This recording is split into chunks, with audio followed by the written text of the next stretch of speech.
Assalamualaikum warahmatullahi wabarakatuh. Dalam video kali ini, saya akan menjelaskan konsep negara Indonesia dalam rangka memberikan kesejahteraan bagi rakyatnya dan dalam mengatasi kondisi ekonomi pasca pandemi COVID-19. Selamat menonton.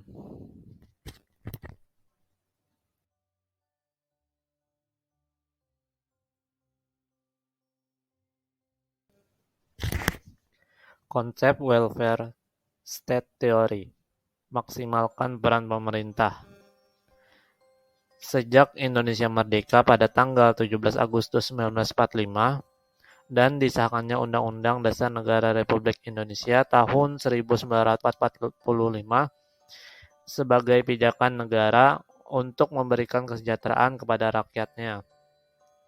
Sebuah dasar negara yang dibuat atas dasar semangat dan kesadaran untuk membangun suatu negara yang demokrasi serta menciptakan tatanan masyarakat berkeadilan sosial, berkemakmuran dan kesejahteraan bersama-sama. Sebuah teori yang sejalan dengan dasar negara Indonesia tersebut adalah teori negara kesejahteraan atau yang disebut dengan welfare state. Teori yang menegaskan bahwa negara yang pemerintahannya menjamin terselenggaranya kesejahteraan rakyat dan untuk dapat mewujudkan kesejahteraan rakyatnya harus didasarkan pada 5 pilar kenegaraan, yaitu demokrasi atau demokrasi, penegakan hukum atau rule of law, perlindungan hak asasi manusia, the human right protection, keadilan sosial, social justice, dan anti-discrimination. Teori negara kesejahteraan tersebut seringkali dimaknai berbeda oleh setiap orang maupun negara.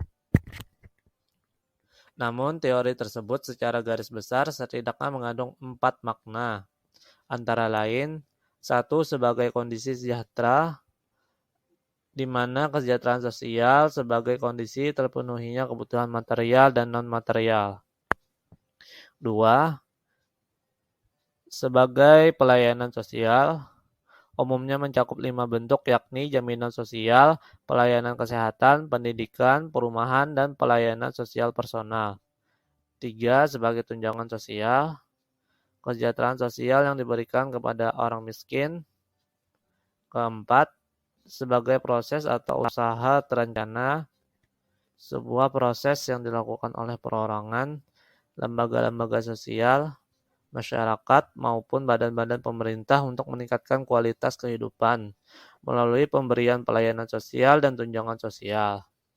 Dalam implementasinya, pemerintah Indonesia berusaha menciptakan kesejahteraan bagi seluruh rakyat Indonesia, sebagaimana yang telah diamanatkan dalam UUD 1945 yang secara strategis mengamanatkan kesejahteraan sosial sebagai prioritas tertinggi kebijakan publik negeri ini. Kesejahteraan sosial tersebut tertuang dalam UUD 1945, diantaranya menyatakan bahwa perekonomian berdasarkan atas kekeluargaan, membiayai pendidikan dasar, mengembangkan sistem jaminan sosial bagi seluruh rakyat Indonesia, memberdayakan masyarakat yang lemah dan tidak mampu, serta menyediakan fasilitas kesehatan dan fasilitas umum yang baik. Pemerintah Indonesia secara jelas diamanatkan untuk menempatkan kepentingan masyarakat di atas kepentingan orang per orang.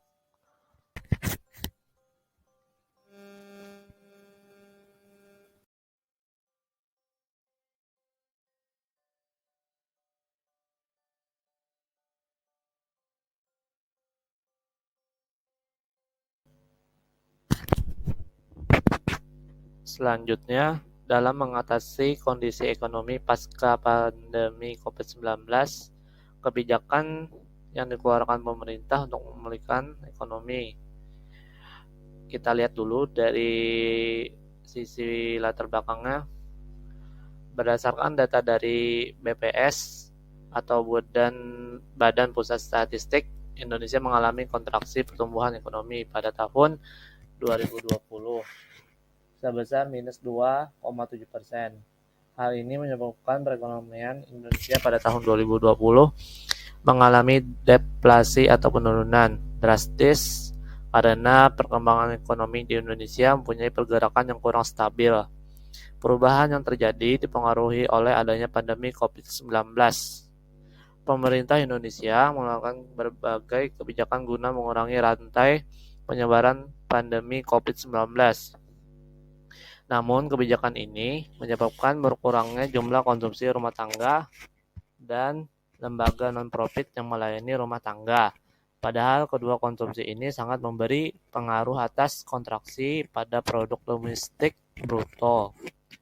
Konsumsi di Indonesia tidak terkendali karena situasi yang terjadi dan menyebabkan perekonomian pada konsumsi rumah tangga mengalami penurunan dari 5% menjadi 2,63%. Dan konsumsi lembaga non-profit yang melayani rumah tangga mengalami penurunan dari 10,62% menjadi 4,29%.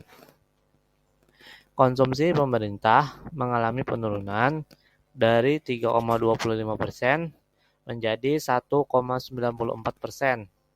Hal ini karena pemerintah mengurangi alokasi di bidang infrastruktur pada tahun 2020. Sedangkan anggaran untuk kesehatan lebih ditingkatkan pemerintah sesuai dengan fokus pemerintah untuk penanggulangan pandemi di Indonesia. Tidak hanya konsumsi, investasi juga mengalami penurunan dari 3,25% menjadi 1,94%. Penurunan ini mempengaruhi perekonomian di Indonesia. Penurunan investasi lebih besar atas pengaruh lapangan kerja. Aktivitas perdagangan yaitu ekspor dan impor dari pihak luar negeri juga mengalami penurunan minus 0,87% menjadi minus 7,70% pada ekspor dan minus 7,690% menjadi minus 17,71% pada impor. Meskipun ekspor dan impor terjadi penurunan yang drastis, mempengaruhi nilai dari ekspor neto pada saat kontraksi perekonomian. Kondisi perekonomian setelah mengalami kontraksi. Pandemi COVID-19 mengaruhi perekonomian Indonesia mulai awal kuartal 2 tahun 2020. Hal ini disebabkan adanya peraturan tentang pembatasan sosial berskala besar, sehingga menimbulkan lockdown kepada beberapa kota bertujuan memutuskan mata rantai penyebaran COVID-19. Kebijakan pemerintah pusat dalam pemulihan perekonomian. 1. Percepatan belanja pemerintah. Pemerintah melakukan percepatan pencairan belanja modal, mempercepat penunjukan pejabat pembendaharaan negara, melaksanakan tender, mempercepat pencairan belanja bantuan sosial dan transfer ke dana daerah dan desa. 2. Relaksasi pajak penghasilan. Pemerintah meringankan besaran pajak dengan menanggung pajak penghasilan pasal 21. 3. Pemulihan ekonomi nasional dengan melaksanakan kebijakan keuangan negara melalui relaksasi APBN.